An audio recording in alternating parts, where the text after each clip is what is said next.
ओम शांति।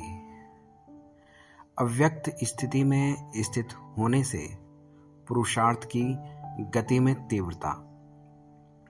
अव्यक्त स्थिति में स्थित होने से यानी कि अव्यक्त स्थिति यानी कि जिसमें व्यक्त, अव्यक्त और व्यक्त, पहले ये आपको जानना आवश्यक है। व्यक्त यानी कि जब हम कुछ एक्सप्रेस करते हैं, व्यक्त का मतलब होता है एक्सप्रेस करना, कुछ बोल के, कुछ काम करके, वो व्यक्त स्थिति होती है जिसमें हमें अपने जो ये इंद्रियां हैं, कर्म इंद्रियां हैं, इनको यूज़ करना होता है। कुछ बोलने के लिए मुंह चलाना होता है, आवाज़ बोलना पड़ता है, तो वो व्यक्त स्थिति है। और इसका ठीक उल्टा होता है अव्यक्त स्थिति, यानी कि जब कुछ बोलने की ज़रूरत नहीं पड़ती है लेकिन सब कुछ हो जाता है। बोलने की व्यक्त स्थिति यानी कि जो फिजिकल हमारी बॉडी है, इसमें कुछ करने से, कुछ बोलने से ही काम बनता है। लेकिन अव्यक्त स्थिति व्यक्त स्थिति होती है बॉडी के लिए। और अव्यक्त स्थिति में क्या है? अव्यक्त स्थिति यानी कि जब आप आत्मिक स्वरूप में, यानी कि अपने बॉडी कॉन्शियस को छोड़कर सोल कॉन्शियस आप बन जाते हैं, तो होती है अव्यक्त स्थिति।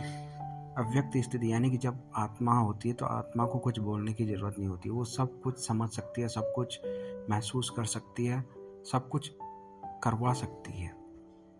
तो वो है अव्यक्त स्थिति। वहाँ कुछ बोलने की ज़रूरत नहीं होती, सब कुछ मन ही मन सब कुछ समझ जाते हैं। तो अव्यक्त स्थिति में स्थित होने से पुरुषार्थ की गति में तीव्रता, यानी कि परमपिता परमेश्वर शिव बाबा कह रहे हैं कि अगर आप अव्यक्त स्थिति में रहते हैं, स्थित होते हैं, तो जो ये पुरुषार्थ है, पुरुषार्थ यानी कि जो आप अगर बॉडी कॉन्शियस से सोल कॉन्शियस की तरफ बढ़ रहे हैं, अपने आत्मिक स्वरूप की तरफ बढ़ रहे हैं, और इसमें पुरुषार्थ यानी कि मेहनत कर रहे हैं इस तरफ आने के लिए, तो इस जो मेहनत कर रहे हैं इसमें तीव्रता आएगी, यानी कि बहुत जल्दी ही आप अपनी अव्यक्त स्थिति को पा सकेंगे।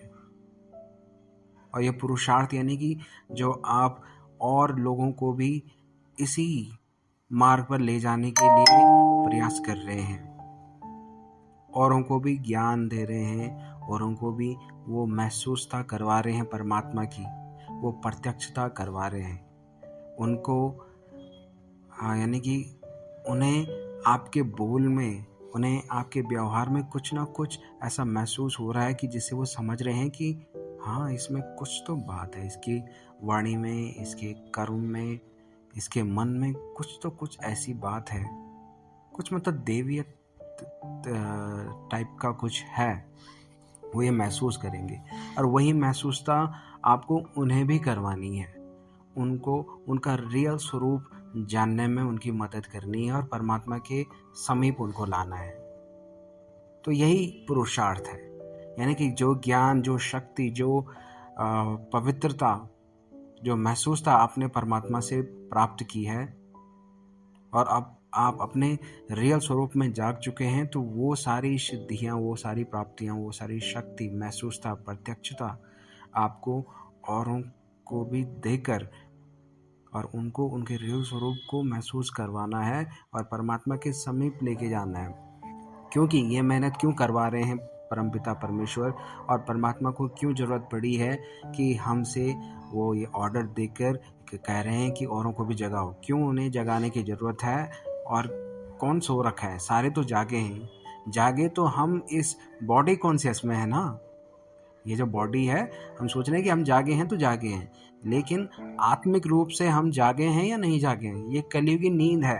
जितना आप सोच रहे हैं ना कि आप काम कर रहे हैं, पैसा कमा रहे हैं, सारी चीज़ें हैंडल कर रहे हैं, वो आप कलयुगी जो आप समझ रहे हैं उसी नींद से आप जागे हैं। लेकिन जो कलयुगी नींद है, जो आप परमात्मा का रास्ता छोड़कर, परमात्मा को भुला के, अपना आत्मिक गुणों को भुला के ये सारे काम कर रहे हैं, वो नींद है कलयुगी नींद। अब कैसे? आप देखो, जो भी आप काम कर रहे हैं उसके पीछे अगर आप एंड पॉइंट देखेंगे तो कहीं ना कहीं आप खुशी या सुख के लिए वो कर रहे हैं। आप पैसा कमा रहे, क्यों कमा रहे हैं? बच्चों के लिए क्यों कमा रहे हैं? ताकि बच्चों का भविष्य सुधरे। बच्चों का भविष्य क्यों सुधरे? ताकि वो भी अच्छा कमाए। अच्छा क्यों कमाए? ताकि उन्हें अच्छा महसूस हो, उन्हें आप सक्सेसफुल देख के अच्छा महसूस करें। अच्छा महसूस करने का पीछे क्या है? यहाँ कि आप सुख की अनुभूति करें, खुशी महसूस करें, आप शांत रहें, यानी आपको शांति मिले। तो ये शांति, सुख, पवित्रता, ज्ञान, आनंद, ये सारे आत्मा के ओरिजिनल गुण हैं। बट आत्मा के ये गुण हम भूल के बस उन्हीं चीज़ों में लगे हुए हैं, कमाने में लगे हुए हैं, जबकि ये जो गुण हैं ऑलरेडी हमारे पास हैं। बट हम क्या कर रहे हैं कि चीज़ों को एक्वायर करके ये चीज़ें उनमें ढूंढ रहे हैं एट द एंड पॉइंट कि हमें ये चीज़ मिलेगी। जैसे सपोज करिए आप कुछ कमा रहे हैं, तो कुछ कमाने के पीछे सपोज करिए कि आपको कार लेनी है। तो कार यानी कि आप पैसा कमा रहे हैं और जब तक कार नहीं आ जाती तब तक आपकी खुशी आपने पेंडिंग रखी है कि कार मिलेगी तो मैं खुश हो जाऊंगा, मस्त हो जाएगा। तो जब तक कार नहीं मिली तब तक आपकी ये जर्नी किस तरीके की है, आप किस तरीके से पैसा कमा रहे हैं, किस तरीके से आप इस जर्नी में मतलब इस जर्नी को क्रॉस कर रहे हैं। जब तक कार नहीं मिली वो आप महसूस कर सकते हैं। आप एक भी टाइम पे खुश नहीं हैं, फ्रस्ट्रेशन है, वो आपका माइंड में चल रहा है कि नहीं जब तक कार नहीं आए तब तक कुछ नहीं, एक्स्ट्रा पैसा नहीं खर्च करना है, ये सो है ना। अगर कोई वाइफ कुछ पैसा मांग रही है तो नहीं नहीं नहीं नहीं नहीं, मतलब इस तरीके से आप कुछ करते हैं। तो वो जर्नी आपने एक रखी है और खुशी उस जर्नी के एंड पॉइंट पे यानी कि डेस्टिनेशन पे आपने रखी है कि ये चीज़ हो जाएगी तो खुशी आ जाएगी। जबकि कोई चीज़ आपको खुशी नहीं दे सकती, बट खुशी आप एंड पॉइंट पे रख रहे हैं। तो आपका जो ओरिजिनल गुण है, जो शांति, सुख, खुशी आपके अंदर ऑलरेडी थी, जो हर काम करते हुए आपको यानी खुशी से ही हर काम करना है, खुशी से ही हर कुछ करना है, वो आपने एंड पॉइंट पे रखी है कि हाँ वो हो जाएगा तो वो मिल जाएगा। और ये जो इच्छाएं हैं ये कभी मरती नहीं है। वहाँ एंड पॉइंट पे अगर आपको कार मिल जाएगी तो कोई ना कोई दूसरी इच्छा वहाँ पे जनरेट होगी, उत्पन्न होगी, और फिर आपकी जो खुशी है फिर वो फिर से पोस्टपोन हो जाएगी। तो ये जो पोस्टपोन का चक्कर है, ये हम जब अपनी कलयुगी नींद में सो रखे हैं तो ये चीज़ें हम पोस्टपोन कर रहे हैं और अपनी चीज़ों में ही हम एंड पॉइंट पे ये सारी चीज़ें ढूंढ रहे हैं, शांति, खुशी, शक्ति, ज्ञान, आनंद, जबकि ये सारे गुण आत्मा के अंदर ऑलरेडी हैं। तो ये कलयुगी नींद से जागो और अपने आत्मिक स्वरूप में आओ, यानी कि कलयुगी नींद से हटके तभी आप आएंगे जब आप बॉडी कॉन्शियस को छोड़कर सोल कॉन्शियस में आएंगे, आत्मिक स्वरूप को अपना पहचानोगे, अपने ये गुण पहचानोगे और परमात्मा से इनका क्या, इस आत्मा का क्या कनेक्शन है। आत्मा के गुण होते हैं ये, तो इन गुणों का, इस आत्मा का परमात्मा के साथ क्या कनेक्शन है और इसको कैसे चार्ज अप करना है। क्योंकि नींद तभी आती है जब आत्मा सोई रहती है। कलयुगी नींद यानी कि कलयुगी एक ऐसा व्यक्ति है जो आपको अपनी तरफ खींचता है। जैसे कोई एक दोस्त होता है ना जो नशे वगैरह करता है, तो वो क्या कहता है, अगर आप नशे नहीं करते हैं तो आपको बोलता है कि बीड़ी पी ले या दारू पी ले, मैं अपने पैसे से देता हूँ, कुछ नहीं होता, थोड़ा सा पी ले, अरे कुछ भी नहीं होता है। और धीरे धीरे धीरे करके आपको लत लगा देता है और आप एक टाइम ऐसा आता है कि उसी लत में पड़ जाते हैं। तो कलयुग इसी तरीके से है। कलयुग क्या कर रहा है कि आपको अपनी तरफ खींच रहा है। ये जो छोटे छोटे सुख हैं, टेम्परेरी सुख हैं, टेम्परेरी खुशी है, इन्हीं चीज़ों में आपको व्यस्त कर दे रहा है, बिजी कर दे रहा है कि हाँ यहीं रहे। क्योंकि वो जानता है कि अगर आपने परमात्मा को जान लिया और अपने आप को जान लिया तो कलयुग की सच्चाई, कलयुग की पोल खुल जाएगी और आप उसकी अच्छे यानी कि जो एक्चुअल स्वरूप है वो आप जान पाएंगे। तो वो नहीं चाहता कि आप उसका स्वरूप जान पाओ, इसलिए वो आपको इसी कलयुगी नींद में तुम्हें लोट-पोट करके रखा है और परमात्मा से आपका भरोसा उठा रहा है कि परमात्मा कुछ नहीं है। आप साइंटिफिक स्टडी या साइंटिफिक प्रूफ आपको मंगवा रहा है कि साइंटिफिक प्रूफ दो कि भगवान है, तो अभी कुछ खट करके कुछ करके दिखाए, कुछ चमत्कार करके दिखाए। लेकिन उसके लिए आपको अपना आत्मिक स्वरूप में आना पड़ेगा, जो कि इतना भी टफ नहीं है, टफ है ही नहीं। जितना आप 1-2 घंटे मंदिरों में दान पुण्य करने जा रहे हैं, देते हैं पैसा, अगर आप कमा रहे हैं अच्छा सा तो आप दान पुण्य करेंगे। जितना आप टाइम वहाँ दे रहे हैं उतना टाइम अच्छा है। दान पुण्य करना अच्छी बात है, करो दान पुण्य, पर उस दान पुण्य को करने के पीछे आपका इंटेंशन क्या है? या आप पब्लिसिटी गेन करना चाहते हैं, लोगों को दिखाना चाहते हैं? बल्कि आपको कोई भी दान पुण्य कर रहे हैं, उसके पीछे आपका मन की स्थिति क्या है, वो ज़्यादा मैटर करती है। जैसे लोग मरने के बाद क्या करते हैं, दान पुण्य करते हैं, पंडित को छाता देते हैं, बिस्तर देते हैं, कपड़े देते हैं, भूखों को खिलाते हैं। बट जब कोई वही जो व्यक्ति है जो मरा है, अगर वो जिंदा होता है तो उसको एक चाय तक नहीं पूछते हैं। तो मरने के बाद एक फॉर्मेलिटी कर रहे हैं, एक औपचारिकता कर रहे हैं कि हाँ करना ही है। जबकि मेन चीज़ ये है कि किसी चीज़ को हम किसी को दान दे रहे हैं तो उसके पीछे हमारे मन में क्या विचार है, हमारी इंटेंशन क्या है, वो मेन डिपेंड करता है। भले आप किसी को दान दे रहे हैं, और लोग कहते भी हैं कि हाँ मरने के बाद अगर किसी को दान करते हैं तो वो पितृ आत्मा को जाती है। वहाँ कुछ भी ऐसा नहीं जाता है, वहाँ बस वही फीलिंग जाती है, वो इंटेंशन जाती है। जिस इंटेंशन से आप दे रहे हैं वही वो कैच करता है, क्योंकि वो उसकी एक वाइब्रेशन होती है, और वो वाइब्रेशन उस जो आत्मा है उसको टच करती है, और वो उसे खुशी और शांति महसूस होती है कि मेरे नाम से कुछ दान किया जा रहा है। तो वहाँ उसे वो प्राप्ति होती है, शांति महसूस होती है। लेकिन आप एक फॉर्मेलिटी कर रहे हैं कि हाँ यार अब करना तो है ही, तो वहाँ उसे दुख जाता है। तो ये चीज़ें जो हम कर रहे हैं वो सारे फिजिकल और इस बॉडी कॉन्शियस में रहकर कर रहे हैं, और अपना जो कनेक्शन है, जो मेन आत्मिक कनेक्शन है, अपना जो मन का कनेक्शन है, वो उसे हम भूल चुके हैं। तो हम बस इस अज्ञान और कलयुगी नींद में सो रखे हैं, और इसी में ही हम अपने आप को जागा हुआ महसूस कर रहे हैं, जबकि ये जागा नहीं है, आप सोए हो कलयुगी नींद में। बट जब आप अपने आत्मिक स्वरूप में आएंगे, अपने आत्मिक गुणों को जानेंगे, उनको अपने काम में यूज़ करोगे। यानी कि आत्मिक स्वरूप में आने का मतलब ये नहीं है कि आपने इस फिजिकल जो वर्ल्ड है इसको ही आपने छोड़ दिया। इसको छोड़ सकते ही नहीं है। जब तक आप इस शरीर में हो तब तक आपको ये शरीर के अकॉर्डिंग सारा कुछ करना ही पड़ेगा। रिश्ते देखने होंगे, सुख दुख देखना होगा, कमाना होगा, सारा कुछ करना है। लेकिन जब आप आत्मिक स्वरूप में आएंगे तो आत्मिक स्वरूप में यानी कि ये जो गुण हैं, शांति, सुख, पवित्रता, शक्ति, आनंद, ये सारे जो गुण हैं, प्रेम, ये गुण आप अपने अंदर धारण करेंगे, और इस धारण किए गए गुणों को अपने कर्म में यानी कि अपने काम में लाएंगे, तो लाइफ आपकी इतनी ईजी हो जाएगी, इतनी ईजी हो जाएगी, आप सोच भी नहीं सकते। लाइफ आपको इतनी सरल लगेगी, जो आप इससे पहले सोच रहे थे कि कितनी कॉम्प्लिकेटेड है, वो इतनी आसान लगेगी कि आप ये खुद महसूस करेंगे। बस इतना आसान है, बट हम खुद ही अपनी लाइफ को कॉम्प्लिकेटेड कर रहे हैं। पेरेंटिंग ही देख लीजिए, आज की डेट में पेरेंटिंग यानी कि माता पिता अपने बच्चे के लिए कितनी टेंशन पाले हैं, उसके फ्यूचर के लिए कितने टेंशन में हैं, वरी हैं, कैसा होगा, क्या होगा, बहुत टेंशन है। बच्चा बाद में पैदा हो रहा है, बट उनके मन में टेंशन बहुत सारी है। क्या नाम रखेंगे, क्या होगा, सही डिलीवरी होगी या नहीं होगी, 50 तरह के सोच विचार कर रहे हैं। जबकि अपने बाप दादा या उनके मम्मी पापा को देखो, बच्चे उनके भी थे, परिस्थितियां उनके जीवन में भी आई, भूख गरीबी उन्होंने भी देखी है, और हमसे ज़्यादा बच्चे थे उनके। उस टाइम पे देखिए उनकी क्या स्थिति थी। उन्होंने एक नेचुरल तरीके से पालन पोषण किया है, क्योंकि उनकी जो आत्मा थी, क्योंकि टाइम टू टाइम आत्मा की जो एनर्जी है वो घटती जा रही है, तो उस टाइम पे उनकी आत्मा की एनर्जी काफ़ी चार्ज थी।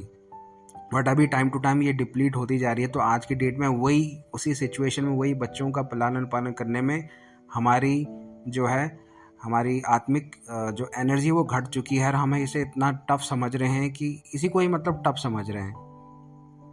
तो अज्ञान की नींद से जागो, इस कलयुग की नींद से जागो, और अपने आत्मिक स्वरूप और परमात्मा का स्वरूप जानो, परमात्मा से कनेक्शन बनाओ, और परमात्मा से कनेक्शन बना के ही ये सारे काम करो, लाइफ काफ़ी इजी रहेगी। तो परमात्मा क्या कह रहे हैं, अव्यक्त स्थिति में स्थित होने से पुरुषार्थ की गति में तीव्रता। तो यही स्थिति आपकी अव्यक्त स्थिति कहलाएगी। प्रकृति के और विकारों के आकर्षण से सदा परे रहने वाले, विश्व की सर्व आत्माओं की सेवा करने वाले, और सदा विदेही परमपिता परमात्मा शिव बोले। आज सभी बच्चों को सूक्ष्म वतन का समाचार सुनाते हैं। परमात्मा कह रहे हैं, चलो आज सभी को सूक्ष्म वतन का समाचार सुनाते हैं। आप सबकी रुचि होती है ना कि सूक्ष्म वतन की सैर करें, यानी एक बार वतन को जरूर देखें। सूक्ष्म वतन, परमात्मा कह रहे हैं, सूक्ष्म वतन यानी कि परम धाम, जो इस टाइम स्पेस यूनिवर्स से बियॉन्ड है, वो है परम धाम।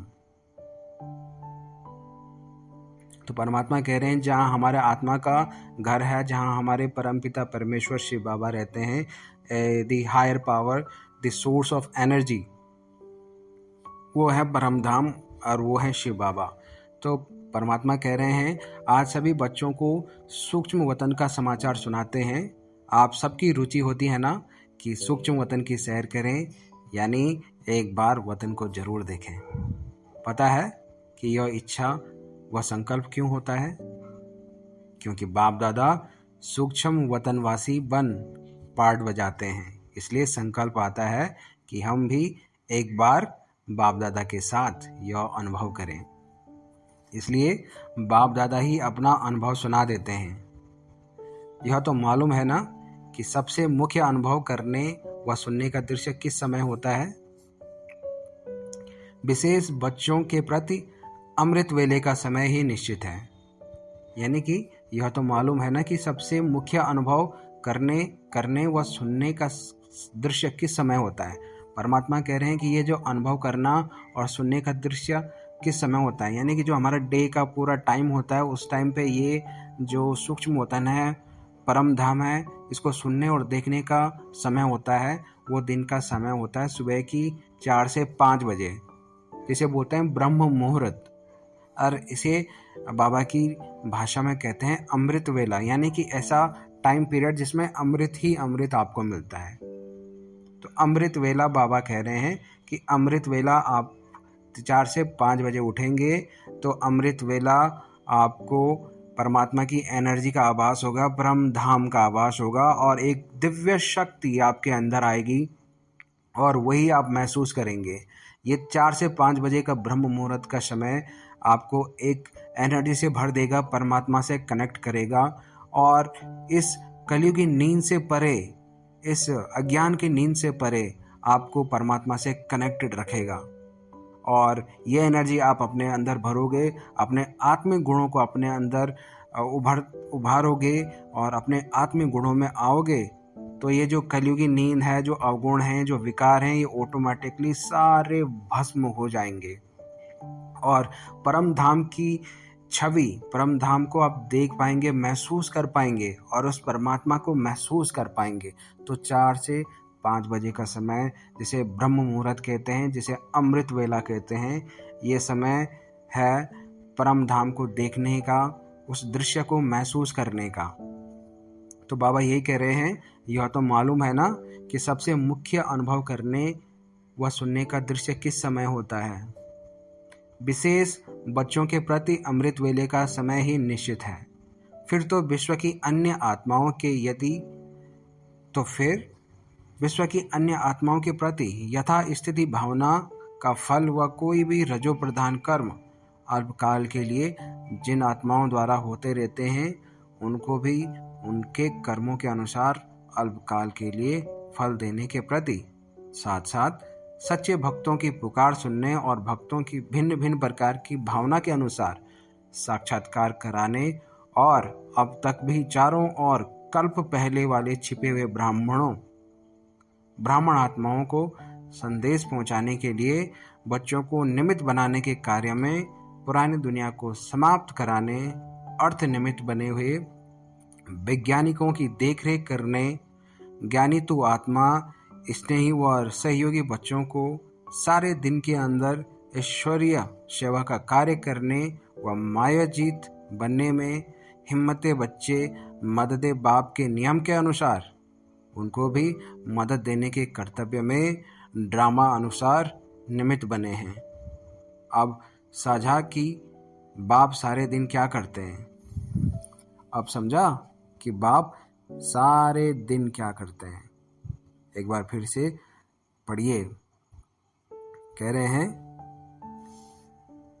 विशेष बच्चों के प्रति अमृत वेले का समय ही निश्चित है, फिर तो विश्व की अन्य आत्माओं के प्रति यथाशक्ति भावना का फल व कोई भी रजो प्रधान कर्म अल्पकाल के लिए जिन आत्माओं द्वारा होते रहते हैं, उनको भी उनके कर्मों के अनुसार अल्पकाल के लिए फल देने के प्रति साथ साथ सच्चे भक्तों की पुकार सुनने और भक्तों की भिन्न प्रकार की भावना के अनुसार साक्षात्कार कराने और अब तक भी चारों ओर कल्प पहले वाले छिपे हुए ब्राह्मण आत्माओं को संदेश पहुंचाने के लिए बच्चों को निमित्त बनाने के कार्य में पुरानी दुनिया को समाप्त कराने अर्थ निमित्त बने हुए वैज्ञानिकों की देखरेख करके ज्ञानी तो आत्मा स्नेही व सहयोगी बच्चों को सारे दिन के अंदर ईश्वरीय सेवा का कार्य करने व मायाजीत बनने में हिम्मते बच्चे मदते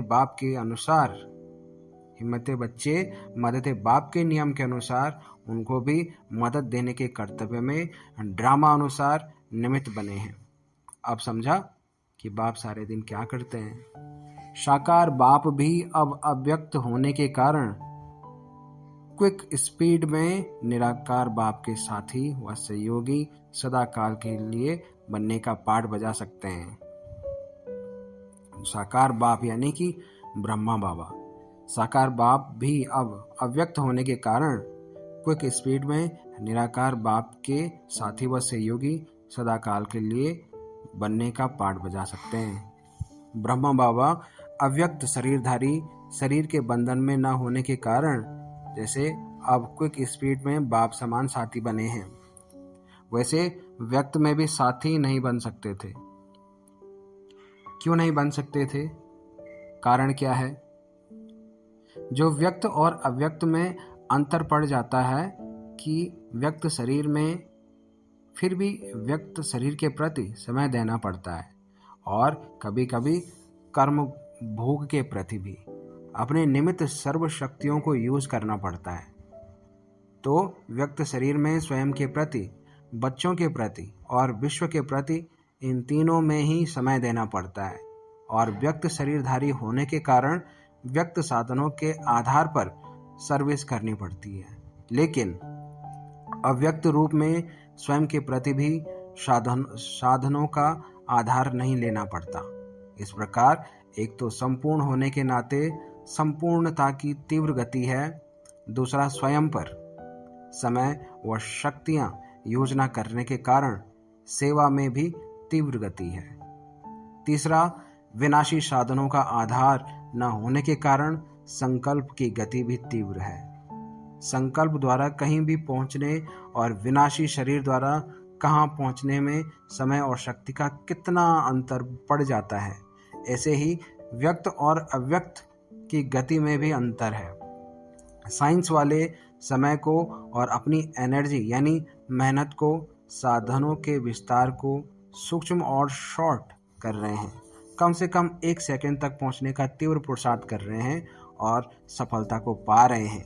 जैसे विनाश के अर्थ निमित्त बनी हुई आत्माओं की गति सूक्ष्म और तीव्र होती जा रही है, तो ऐसे ही स्थापना के अर्थ निमित्त बनी हुई आत्माओं की स्थिति और गति भी सूक्ष्म और तीव्र होनी चाहिए ना, तभी तो दोनों कार्य संपन्न होंगे।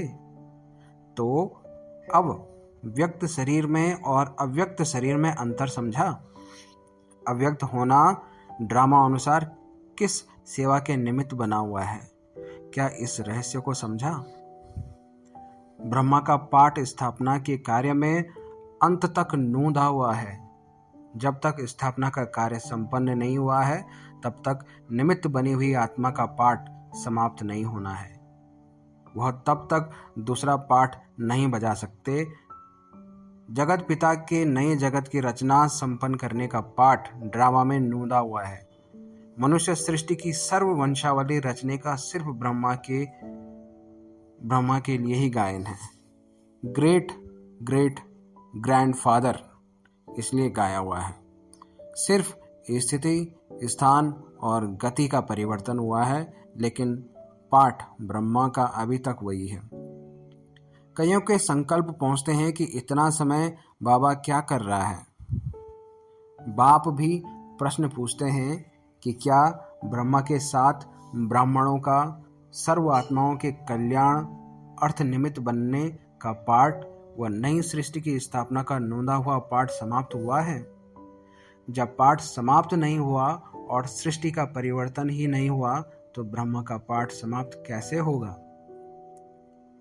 स्नेह के कारण ही संकल्प आता है कि वतन में इतना समय क्या करेंगे, वतन का पाठ इतना समय क्यों और कैसे, यह संकल्प कब आता है? यह भी एक गुप्त रहस्य है। कर्म बंधन से मुक्त संपन्न हुई आत्मा, इस कल्प के जन्म मरण के चक्र को समाप्त करने वाली आत्मा, निराकार भाव की फर्स्ट नंबर साथी आत्मा, विश्व के कल्याण प्रति निमित्त बनी हुई फर्स्ट आत्मा, स्वयं के प्रति और विश्व के प्रति सर्व सिद्धि प्राप्त हुई आत्मा, जहाँ चाहे और जितना समय चाहे वह वहाँ संपन्न रूप से पाठ बजा सकती है।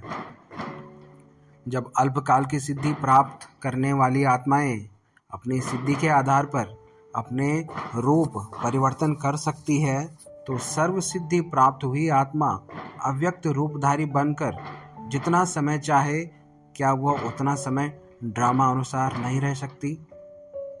आत्मा को निराकारी व अव्यक्त स्टेज से व्यक्त में लाने का कारण क्या होता है? एक, कर्मों का बंधन, दूसरा संबंध का बंधन, तीसरा व्यक्ति सृष्टि के पाठ का बंधन और देह का बंधन। चोला तैयार होता है और आत्मा को पुराने से नए में आकर्षित करता है। तो इन सब के बंधनों को सोचो। स्थापना के पाठ का जो बंधन है वो व्यक्त से अव्यक्त रूप में और ही तीव्र गति से हो रहा है। इस कल्प के अंदर अब अन्य देह के आकर्षण का बंधन नहीं, देहधारी बन कर्म बंधनों में आने का बंधन समाप्त कर लिया। जब सर्व बंधनों से मुक्त आत्मा बन गई तो यह व्यक्त देह व व्यक्त देश आत्मा को खींच नहीं सकते। जैसे साइंस द्वारा भी स्पेस में चले जाते हैं और धरती के आकर्षण से परे हो जाते हैं, तो धरती उनको खींच नहीं सकती। ऐसे ही जब तक नए कल्प में नए जन्म और नई दुनिया में पाठ बजाने का समय नहीं आया है, तब तक यह आत्मा स्वतंत्र है और वह व्यक्त बंधनों से मुक्त है। समझा? इसलिए अब भिन्न भिन्न प्रकार के संकल्प नहीं करना। ब्राह्मण बच्चों के साथ जो बाप का वायदा है कि साथ चलेंगे, साथ मरेंगे और साथ जिएंगे, यानी पाठ समाप्त करेंगे। ब्रह्मा बाप ने बच्चों के साथ जो कॉन्ट्रैक्ट विश्व परिवर्तन का उठाया है वो आधे में छोड़ सकते हैं क्या? स्थापना के कार्य में निमित्त बनी हुई नींव बीज से निकल सकती है क्या? जो कर्म मैं करूंगा मुझे देख सब करेंगे, यह स्लोगन कर्म अर्थ निमित्त बनी हुई आत्मा समाप्त नहीं करेगी। अभी सेवा का कर्म बाप को देखते हुए कर रहे हो ना। कर्म करके दिखाने के निमित्त बनी हुई आत्मा अंत तक साथी और सहयोगी अवश्य बनती है। अच्छा, यह हुआ संकल्प का रिस्पॉन्स। अमृत वेले का समाचार फिर दूसरी बार सुनाएंगे, क्योंकि यह विशेष तौर से बाप और बच्चों का ही समाचार है और उसका तो विस्तार होगा। अच्छा, ऐसे गुह्य राजों को समझने वाले राजयुक्त, योग युक्त, ज्ञान युक्त, युक्ति युक्त, सर्वगुणों से युक्त, प्रकृति और विकारों के आकर्षण से सदा परे रहने वाले, बाप के साथ स्थापना के कार्य में तीव्र गति से सहयोगी बनने वाले और सदा स्नेही आत्माओं को बाप दादा का याद प्यार, गुड नाइट और नमस्ते। इस मुरली का सार। सूक्ष्म वतन में रहते हुए भी अव्यक्त बाप दादा भक्तों की पुकार सुनने, वैज्ञानिकों की देखरेख करने, छिपे हुए बच्चों को खोज निकालने और ब्राह्मण बच्चों की पुरुषार्थ और सेवा में मदद करने का कार्य करते हैं। अव्यक्त शरीरधारी होने से एक तो संपूर्ण होने का कार्य संपूर्णता की तीव्र गति है, दूसरे स्वयं पर समय व शक्ति योजना करने के कारण सेवा में तीव्र गति है। और तीसरे, विनाशी साधनों का आधार न होने के कारण संकल्प की गति भी तीव्र है। ओम शांति।